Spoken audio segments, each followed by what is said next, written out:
January 3, 1889. Indianan Republican, Warsaw, Indiana.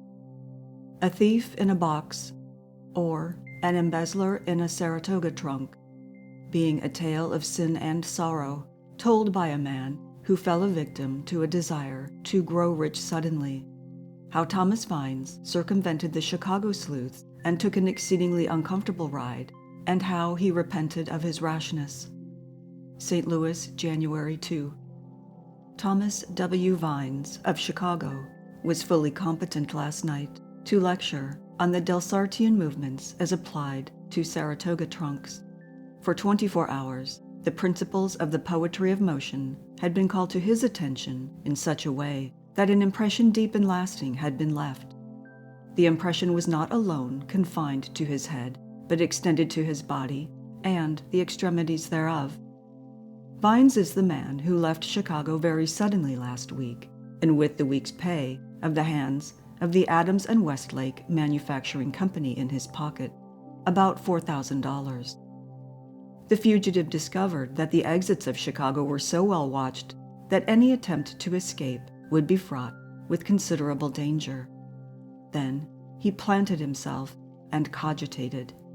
He called to his assistance a Confederate, now unknown, and the pair evolved a novel scheme.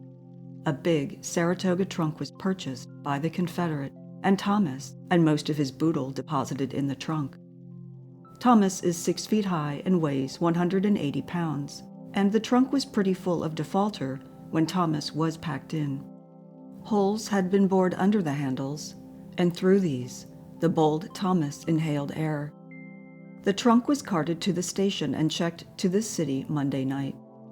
The Confederate took the check and was to have claimed the Saratoga as soon as it arrived. Then began a rider-haggard adventure for Thomas. The first baggage smasher that seized the trunk stood him on his head, and then, with the assistance of another fiend, pitched him 20 feet into a car. His head swam and swelled, but he was game. Arriving in the car and bringing up with a violent concussion, the first words he heard were, "This is a fine-looking box to be out on the road this time of year." And with this another pair of trunk thumpers picked him up and tossed him halfway across the car. In a minute, a big sample trunk came thundering down on him and shook all the pluck out of him.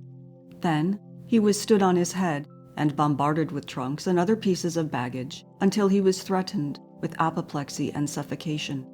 He says, "They banged and slammed it around in a frightful manner and made existence miserable for me. I was tossed about in all manner of ways. Sometimes I was standing on my head, and sometimes on my feet. While the trunk was standing still, I was all right, but when they threw it about, I suffered. My hands were scratched, my head bumped, and body bruised by the way in which I was tossed around in my cramped quarters. I had taken a bottle of water with me and had it in the back pocket of my pants. A toss of the trunk by one of the enterprising handlers of baggage broke the bottle, and the water poured down my neck.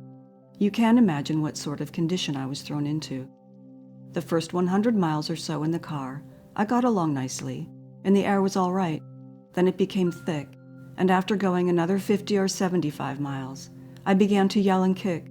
I could stand it no longer, and determined to get out of the trunk at all hazards. My kicks and yells finally attracted the attention of the men in the car, and they pulled out the trunk, which had another trunk on top of it, and broke it open. They were a long time finding me, however, and I thought they never would come.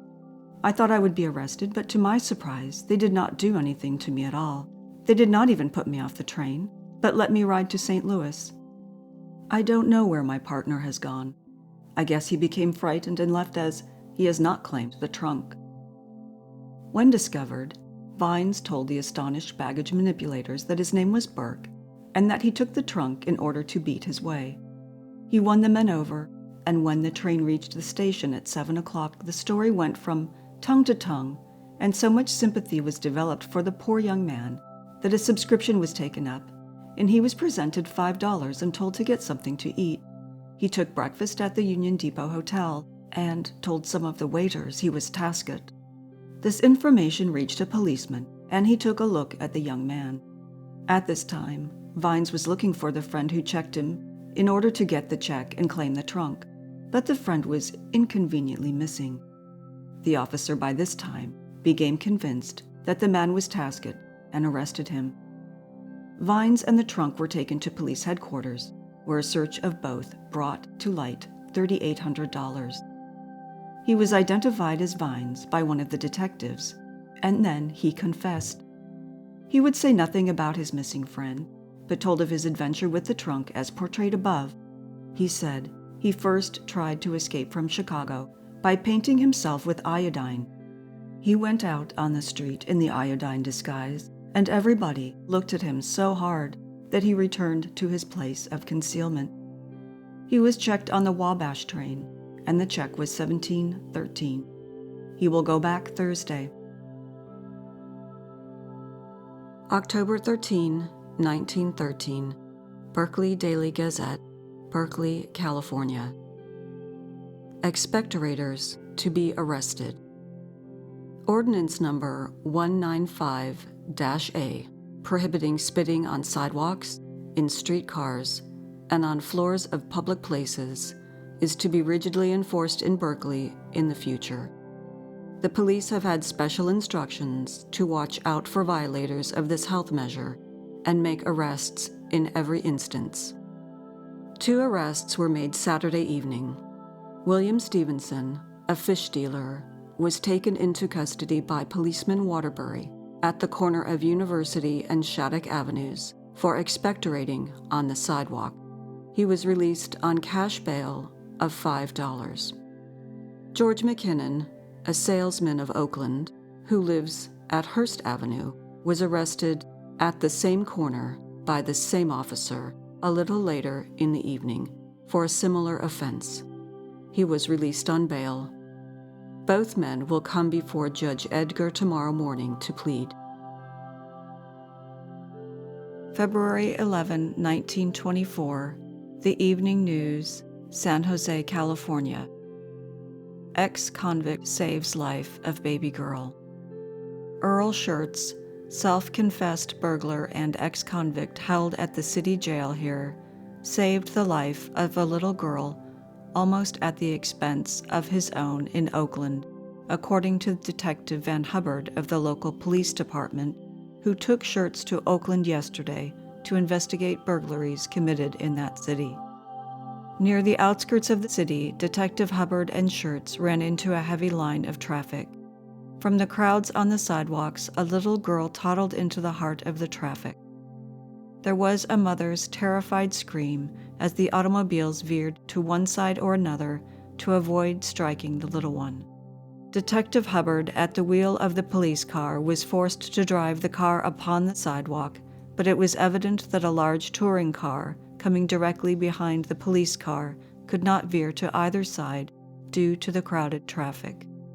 Schertz at once sensed the situation and, without a word, jumped from the police machine and rescued the little girl just as the wheels of the car were about to strike her.